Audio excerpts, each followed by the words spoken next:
नमस्कार, आप देख रहे हैं श्रेष्ठ भारत और आपके साथ मैं हूं मुक्ता सिंह। 5 अगस्त 2024 ये वो काली तारीख है जब हमारे पड़ोसी देश बांग्लादेश में लोकतांत्रिक तरीके से चल रही सरकार का तख्ता पलट करके तानाशाही आर्मी ने कब्जा कर लिया और 45 मिनट के अंदर एक चुनी हुई प्रधानमंत्री को देश छोड़ने को मजबूर कर दिया। मरता क्या न करता वाली हालत देखकर शेख हसीना ने अपने देश को जलता छोड़कर अपनी जान की सलामती करना बेहतर समझा और मिलिट्री हेलीकॉप्टर में सवार होकर भारत आ पहुंची। उस दिन क्या क्या हुआ और उसके बाद से अब तक क्या हुआ, इस तरह की तमाम खबरें दुनिया भर के न्यूज प्लेटफॉर्म्स आपको उसी दिन से दिखा रहे हैं। लेकिन आज हम आपको कुछ ऐसी दर्दनाक कहानियों के बारे में बताएंगे जिन्हें सुनकर आपके भी रोंगटे खड़े हो जाएंगे। यकीन मानिए, अगर आप कमजोर दिल वाले हैं तो ये कहानियां आपको विचलित कर सकती हैं या फिर आपकी आंखों में आंसू लाने को मजबूर कर सकती हैं। जरा सोचिए, बांग्लादेश में बीते दिनों ऐसे हालात बन गए कि सड़कों पर प्रोटेस्ट करने वाले युवा ही नहीं, घरों के अंदर खेल रहे छोटे छोटे मासूम बच्चों तक को नहीं बख्शा गया। जाने अनजाने में ही सही, करीब 9 मासूम बच्चों को भी आरक्षण के खिलाफ इस आग में अपनी जान गंवानी पड़ी। बांग्लादेश में कोटा सिस्टम के खिलाफ पिछले 2.5 महीने से प्रोटेस्ट चल रहा था।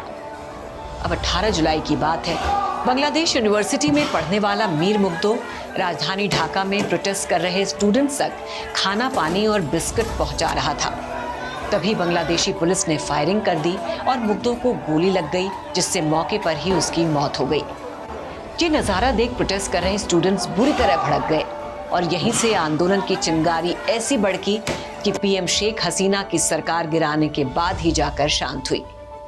आप ये जानकर हैरान होंगे कि मीर मुग्धो की मौत तो सड़क पर हुई थी, लेकिन बांग्लादेश में उन दिनों जो मौत का तांडव हुआ था, जिस तरह के हिंसक प्रदर्शन हुए थे, उससे सड़कों पर तो क्या, घरों के अंदर भी लोग सुरक्षित नहीं थे। मीर मुग्धो की मौत के अगले ही दिन बांग्लादेश में कुछ ऐसा हुआ जिसने इंसानियत को झकझोर कर रख दिया। ये दर्दनाक घटना 19 जुलाई शाम के 6 बजे की है। ढाका में प्रोटेस्ट तेज होता जा रहा था। पुलिस और प्रदर्शनकारियों के बीच टकराव बढ़ता ही जा रहा था, जिसे रोकने के लिए ढाका पुलिस प्रशासन ने कोई कोर कसर नहीं छोड़ी। निहत्थे प्रदर्शनकारी छात्रों पर शेख हसीना की पुलिस फायरिंग कर रही थी, टीयर गैस तक का इस्तेमाल कर रही थी और तभी वो अनहोनी हो गई जिसकी किसी ने उम्मीद नहीं की थी। शाम 6 बजे मीरपुर इलाके में शाकिबुर रहमान का परिवार अपने घर के अंदर ही था। बाहर से शोर शराबे की आवाज आती देख शाकिब का भाई खिड़की बंद करने के लिए उठा, लेकिन तभी एक गोली सामने से आई और उसके कंधे को छूते हुए शाकिब के 9 साल के बेटे शफकत को जा लगी। वो गोली मासूम बच्चे की आंख में लगी और दिमाग से निकलते हुए दीवार में जा घुसी। बच्चे के खून के छींटे अब भी खिड़की के पास रखी मेज पर मौजूद हैं, जहां वो बैठकर पढ़ाई करता था। पड़ोसी देश में स्टूडेंट प्रोटेस्ट के दौरान 4 अगस्त तक 328 लोगों की मौत हो चुकी थी, जिनमें 9 मासूम बच्चे और 41 स्टूडेंट्स थे। पीड़ित परिवारों का आरोप है कि इनमें से ज्यादातर मौतें पुलिस और फोर्स की फायरिंग की वजह से हुई है। एक रिपोर्ट के मुताबिक पुलिस ने निहत्थे प्रदर्शनकारियों पर AK असॉल्ट राइफल से लेकर चाइनीज असॉल्ट राइफल, शॉटगन और ग्रेनेड लॉन्चर जैसे बड़े दमदार हथियार इस्तेमाल किए थे, जिनका इस्तेमाल अक्सर देश की सीमाओं पर किया जाता है। बांग्लादेश में हुए इस मौत के तांडव के बाद इंटरनेशनल मीडिया ने वहां जाकर कवरेज की और बेवक्त मारे गए बच्चों और स्टूडेंट्स के परिवारों से मुलाकात की। सबसे पहले आपको उस 9 साल के बच्चे शफकत के बारे में बताते हैं, जो ढाका के मीरपुर इलाके की एक बस्ती में रहता था। शफकत अपने माता पिता की इकलौती संतान थी। शफकत पास के ही एक मदरसे में 4th क्लास में पढ़ता था। उसके पिता रहमान शाकिब सिक्योरिटी गार्ड हैं, 15,000 की तनख्वाह पर काम करते हैं। आज इस गरीब परिवार की दुनिया उजड़ चुकी है। इकलौता बेटा दुनिया से जा चुका है। घर में मातम पसरा है और हाथ में हसीना सरकार के 10 लाख के मुआवजे का चेक है। परिवार सदमे में है। घटना के बारे में बात करते हुए शाकिब की आंखें भर आती हैं और बताते हैं कि 19 जुलाई की शाम करीब 5 बजे मैं घर पर था। शफकत ने कहा कि मुझे बाहर खेलने जाना है। तब कर्फ्यू की वजह से सब कुछ बंद पड़ा था, बाहर जाना मना था। मैंने उसे कहा कि घर पर ही रहो, तो वो घर में ही खेलने लगा। मैं अपने पास के दोस्त के घर चला गया। पुलिस सड़क पर थी, सब आम दिनों की तरह चल रहा था। कर्फ्यू भी हमारे लिए रूटीन लाइफ का हिस्सा हो गया था। हमें नहीं पता था कि 1 घंटे में हमारी दुनिया बदल जाएगी। करीब 6:45 बजे मेरा दोस्त नूर इस्लाम दौड़कर मेरे पास आया। बोला कि तेरा फोन क्यों बंद है? घर चल, तेरे बेटे को गोली लगी है। मुझे यकीन नहीं हुआ। मैं जैसे ही घर में दाखिल हुआ तो टेबल के पास खून ही खून पड़ा था। मैंने अम्मी से पूछा कि ये क्या हुआ, लेकिन वो बोलने की हालत में नहीं थी। मैं हॉस्पिटल की तरफ भागा।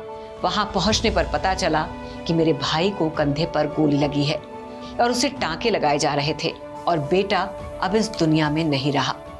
उस दिन के बाद से मेरा घर सूना पड़ा है। ये सूनापन मुझे खाए जा रहा है। जिंदगी में जैसे खालीपन सा आ गया है। हमने अपने बेटे को दफना दिया। पूरे शहर में अफरा तफरी का माहौल था। फिर भी हम पुलिस थाने केस दर्ज कराने पहुंचे, लेकिन पुलिस ने कहा कि अगर केस दर्ज कराना है तो जमीन में दफन शफकत की डेड बॉडी को बाहर निकालना होगा। रोते हुए शाकिब ने बताया कि बेटे की मौत के कुछ दिन बाद 28 जुलाई को प्रधानमंत्री शेख हसीना ने 34 पीड़ित परिवारों को मिलने बुलाया। 50,000 कैश और 10-10 लाख का चेक पकड़ा दिया। लेकिन मैंने उनसे सवाल पूछा कि क्या आप मेरा हंसता खेलता 9 साल का मासूम बच्चा लौटा सकती हैं? इसके जवाब में पीएम के पास खामोशी के अलावा कुछ नहीं था। यकीनन वो कहती भी तो क्या कहती। अब आपको उसी प्रोटेस्ट में मारे गए 18 साल के जाहिद हुसैन के बारे में बताते हैं, जिसे बांग्लादेशी पुलिस ने गोली मारी और हॉस्पिटल ने उसे एक्सीडेंटल डेथ बता दिया। ढाका का ही रहने वाला जाहिद हुसैन फूल की दुकान पर काम करता था। घर में पिता जहांगीर आलम और मां राहेला बेगम के अलावा 2 भाई बहन भी हैं। वो 19 जुलाई की सुबह जुमे की नमाज पढ़ने के लिए निकला था। उसके कुछ दोस्त प्रोटेस्ट में शामिल थे तो वो भी उनके साथ चला गया। घर लौटने के बाद मां ने उसे कमरे में बंद कर दिया ताकि वो दोबारा किसी प्रदर्शन में न जा सके। शाम करीब 5 बजे दरवाजा खुलते ही वो घर से निकल गया और फिर ऐसी खबर आई जिसने परिवार के बुढ़ापे का सहारा छीन लिया। शाम तक परिवार को पता चला कि गोली लगने के कारण उनके बेटे की मौत हो गई है। जाहिद के पिता जहांगीर की माने तो प्रोटेस्ट में शामिल लोगों ने बताया कि फ्लाईओवर से पुलिस लगातार फायरिंग कर रही थी। उसी गोलीबारी में एक गोली जाहिद को भी लगी और वो वहीं गिर पड़ा। पुलिस वाले उसके पास आए, पैरों से मार कर देखा कि वो मरा है या नहीं।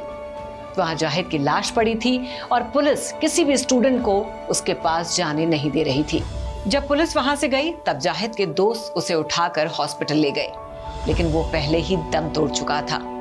जाहिद के पिता ने हॉस्पिटल से डेथ सर्टिफिकेट मांगा, लेकिन हॉस्पिटल प्रशासन ने गोली लगने से मौत का सर्टिफिकेट देने से मना कर दिया।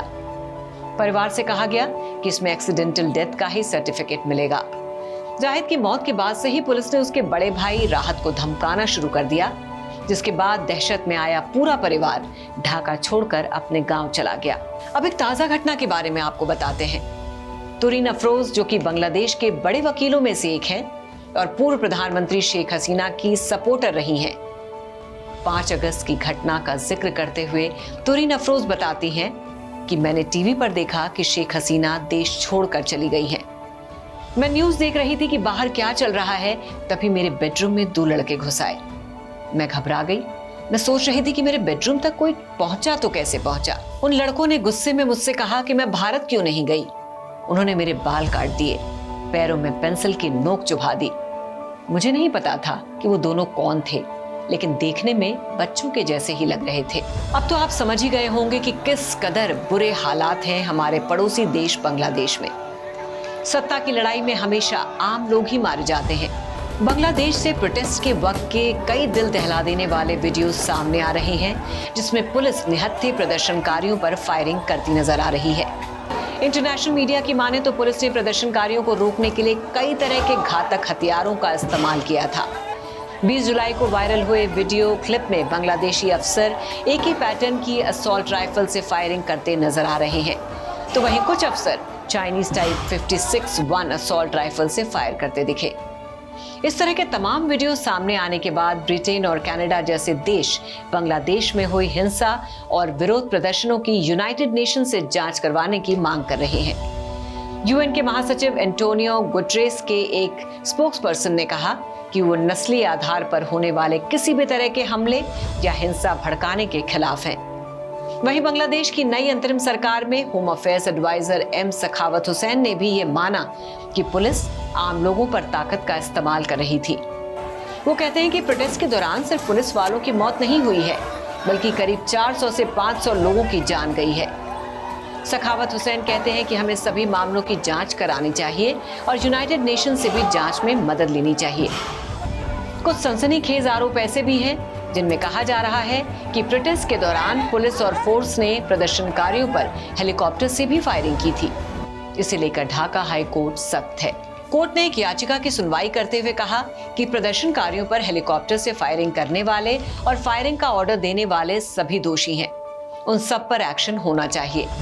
इसके अलावा एक एडवोकेट ने प्रोटेस्ट के दौरान हुई 9 बच्चों की मौत को लेकर हाई कोर्ट में एक पिटीशन लगाई है और मांग की है कि बच्चों की मौत की जांच होनी चाहिए और जो भी इसका दोषी है उसे सजा मिलनी चाहिए।